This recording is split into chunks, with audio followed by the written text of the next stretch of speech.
Samantala, atin pong kilalanin ang alyansa ng media showbiz workers na naglalayong isulong ang kapakanan ng mga manggagawa sa larangan ng media at showbiz para pangalagaan ang karapatan ng mga Pilipinong maipahayag ang kanilang saloobin. Live po dito sa PTV News Center, makakasama natin si Mr. Rolly Lakay Gonzalo. Good morning, sir. Hi, good morning. Lakay. Lakay. Okay, sir. Sir, this party list is not common or common heard. So, sir, paano ba natin maipapabatid sa ating mga kababayan na meron tayong ganitong party list? Well, dito na lang sa imbitasyon niyo sa akin dito sa PTV. Ito sa mga paraan para maipaalam ng mga kababayan. Meron nga tayong party list representing media and showbiz. Ulitin ko, alyansa ng media at showbiz party list. At sinuwerte tayo doon sa raffle ng Commission on Elections at tayo nga po ay nakakuha ng numero 6. But initially, thank you nga pala sa invitasyon at parang homecoming para sa akin ito dahil 3 taon ako pinagtiyagaan dito sa NBN. Noong araw, ngayon ay PTV. Noong araw yung aming teledyaryo. Thank you. Okay, so sir, ano ang mga layunin o plano, plataforma nitong party list po na ito? Ayon sa batas ng party list, ang party list po ay kakatawan sa mga marginalized sector.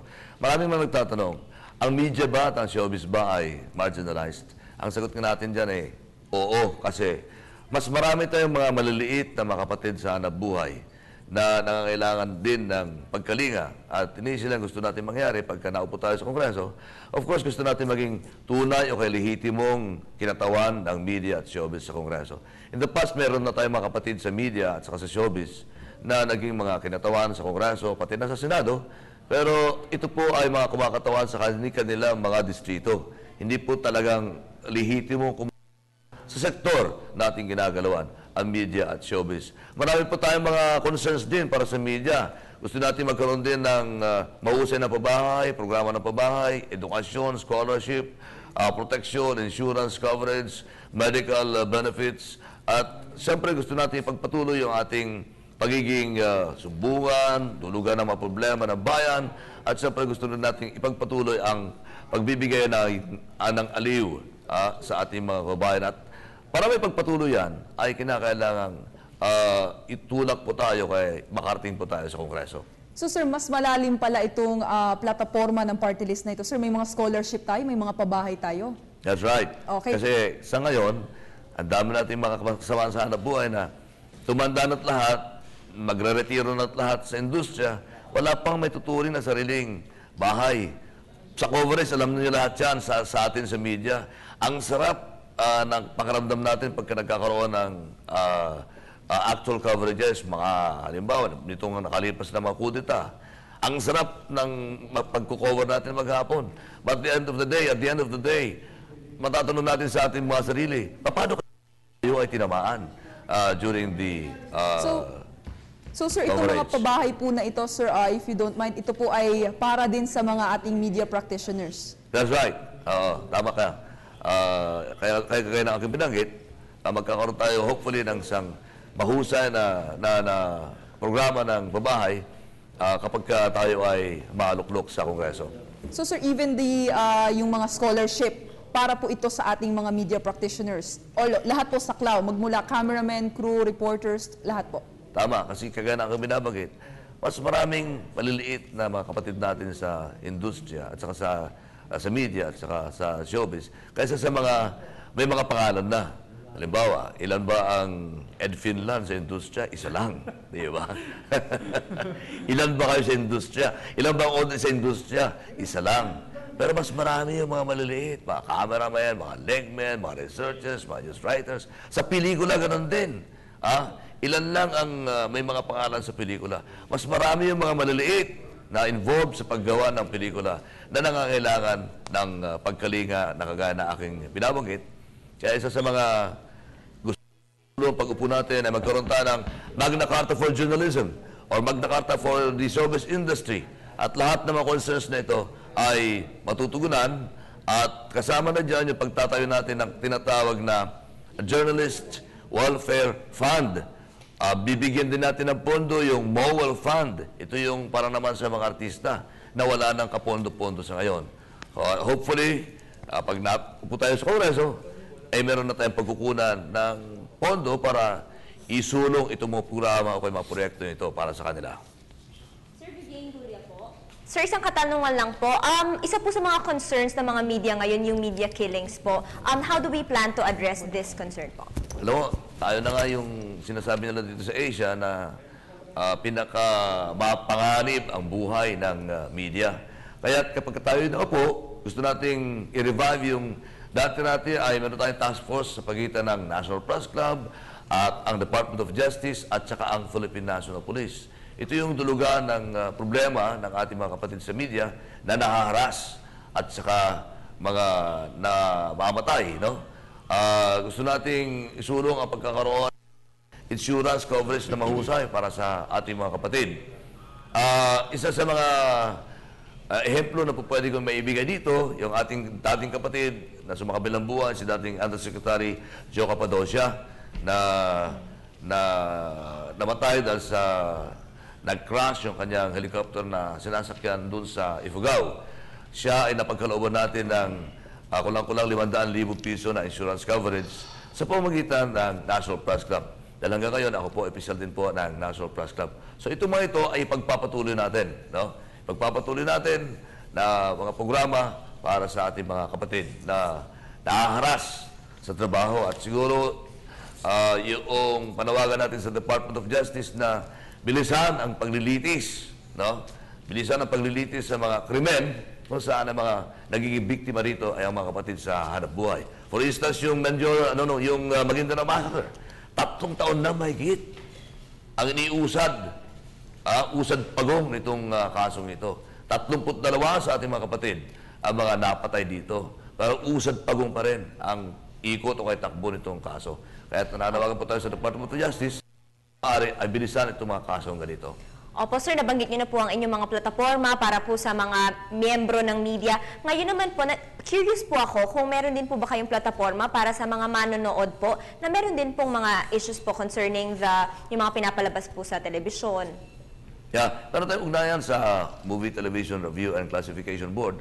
At yan ngayong gustong isulong din ng ating kapatid na si Leo Martinez, ang pamosong batikang artista, komedyante sa pelikula at saka sa television. Kasi ayon sa kanya, ayaw na niyang mananatiling Congressman Malik Manaog, ganyan gusto naman niya maging tunay na Congressman, Yan si Leo Martinez. Siya po yung pangalawang nominee natin sa alyansa ng Media at Showbiz. Maraming concerns din ang gusto niya mangyari.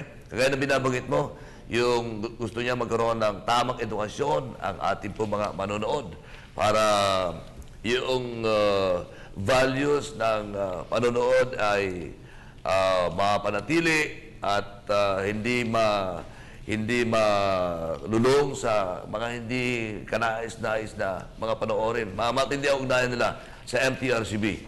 Kasi si Leo Martinez din po yung Director General ng Film Academy of the Philippines. Kaya meron continuing education para sa mga nanonood. Gusto rin niyang magkaroon ng mas matinding batas laban sa piracy.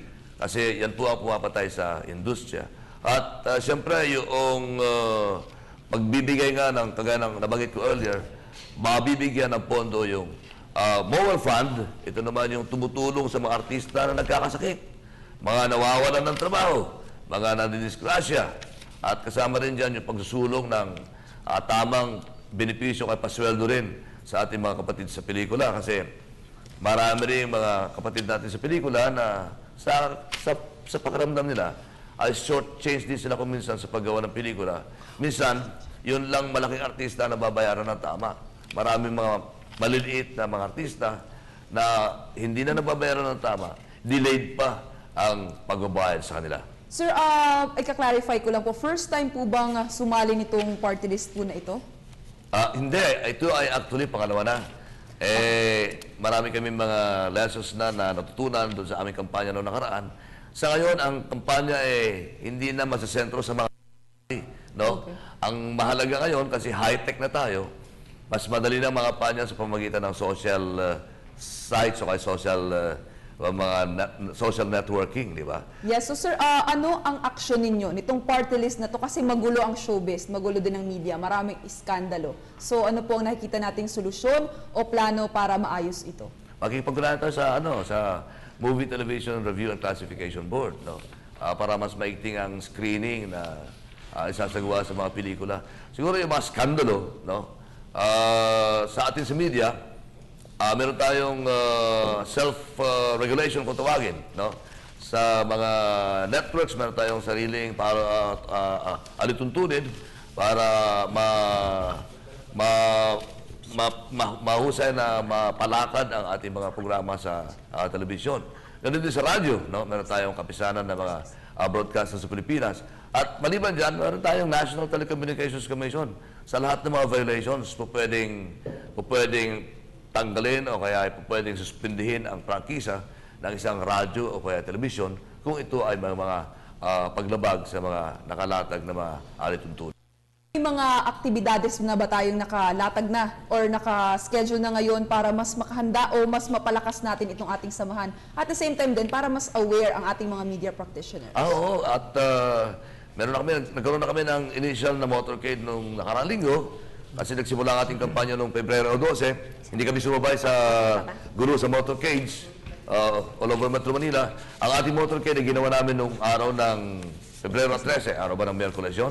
At maliban dyan, paninang ikot natin sa mga probinsya, pero initially ang ginagawa natin ay mga interview sa radyo, sa mga kapatid natin sa hanapbuhay, sa mga probinsya, para muli nilang malaman na merong dumudulog sa kanila na nagtatangkang muli ay maupo sa Kongreso ang alyansa ng Media at Showbiz Party List. Yes, sir. Huling katanungan na lang po sa part ko. Bakit po kailangan na someone from the media ang mag-push ng mga advokasiyang ito sa Kongreso po? Tama ka kasi, kung wala tayong lehitimong kinatawa ng media at showbiz, ang mangyayari sa Kongreso kasi ito yung legislation, hindi ba? Na-review ko, merong 6 na po mahigit na mga panukalang batas na may kinalaman sa Kongreso, nakabinbin sa Committee on Public Information. Ang nangyayari kasi, pagka wala tayong talagang lehitimong boses doon, nakikipakilan tayo sa mga kaibigan na mga kongresista. Boss, baka pwedeng pakifile mo naman ito. Boss, baka naman pwedeng pakifile up itong panukalang batas na ito. Ngayon, kung meron tayong sarili na boses, nakakatawan sa media at sa showbiz doon, mas madali. Kasi yon ang ating tututukan. Kaya tinawag tayong party list, kasi tayo yung kakatawan mismo sa sektor na ating ginagalawan, ang media at showbiz. Malamang na mas magaan na yung ating maging trabaho, lalo na sa legislation, pagka magkaroon tayo ng tunay na boses sa Kongreso.